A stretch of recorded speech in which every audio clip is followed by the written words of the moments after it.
to Wine and Spirits with Stephanie. This episode, I have a fun guest. Obviously, I'm a fan of his, Matt Mell, and I'll tell you why. We were chit-chatting the other day, and I have so many people that ask me all the time about Napa.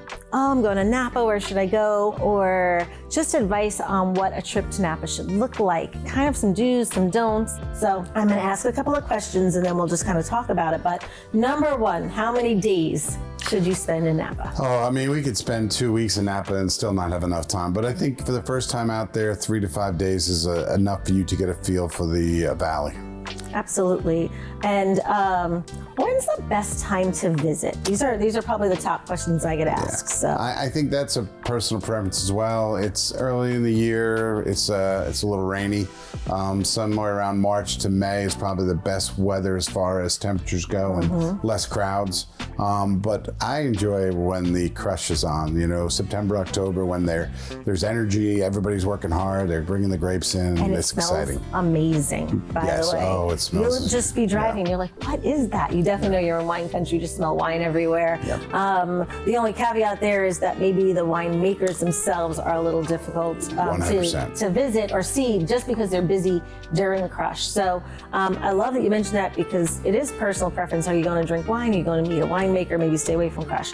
If you just want to smell the amazing aromas of wine being crushed, that's a great time. And then stay away from that rainy season. So let's talk some pro tips, right? Because why else come to our amazing little wine shop to ask these questions? They want to know what they don't know, right? So let's do 3 pro tips that people should know about planning a trip.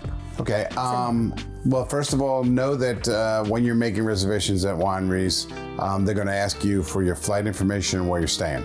So I would say those are the first 2 things you need to do before you start booking reservations at wineries. Another pro tip is that wineries have now become reservation only for the most part. You can walk into a few, but planning is a big deal. I think that's the one thing that people don't get. They're like, okay, I need to plan whether it's the car that you're driving. And the third tip I would say to you is if you're renting a car, they have car services out there that have drivers that will take your car around. I love that. I love getting a driver. You're going to be tasting. Yeah.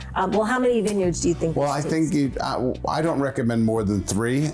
2 to 3 is a perfect amount. And if you've been to 2 to 3 vineyards like Stephanie and I, you probably don't need to be driving. So it's just a nice, relaxing evening. And they're locals, so they can tell you about the terrain and about the town and about some of the people that live there and unique to stories. So what should people expect to spend? That's what's great about Napa. There is all ranges of availability. You can go for a $300 tasting to a $25 tasting. It's unique in that. I think planning is important on that. There is a trip for everybody that can be amazing to everybody's budget. But definitely be prepared to spend money. It's not. Yeah, you're on vacation. Think of going to Disney and how you're going to spend at Disney. Napa is very similar to that.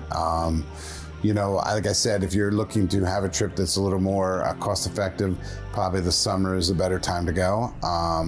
If you're looking for a trip that's going to be a little bit more costly and the crush time. And the last little tip I wanted to tell everyone is where to fly into. Well, I think you fly into San Francisco. That's probably the most direct. Oakland is another option.